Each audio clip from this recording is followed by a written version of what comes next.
About 2 months ago, in our CCG Sunday School, we treated John the Beloved. While the class was going on, I couldn't help but wonder, does God not love us equally? Why would Jesus Christ, who came to show everyone God's love, single John out as his beloved disciple? Did John do something special? And if that was the case, is God's love based on performance? Like, is it something we earn? I couldn't hold these thoughts any longer, so I threw them at the class. And after deliberating back and forth, the class reached a conclusion. Maybe God loves people based on how close they are to Him.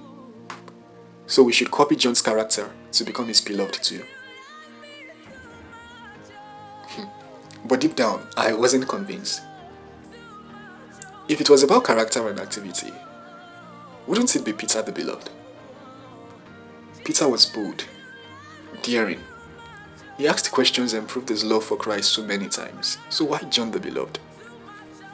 Then, as God would have it, a few days later, I came across a video on YouTube that answered every single question in my heart. When I finished the video, I was like, does God know what I was thinking? Because I wasn't even searching for the preacher or anything related to John the Beloved. It just popped up. If you are an RCCG member who attends Sunday school, you need to see what I found out. But honestly, this isn't just an RCCG thing.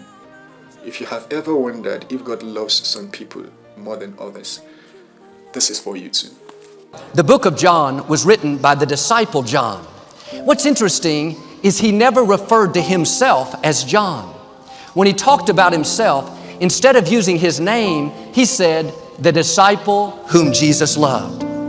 In John 13, he wrote, the disciple whom Jesus loved was sitting next to Jesus. He could have just written, John was sitting next to Jesus.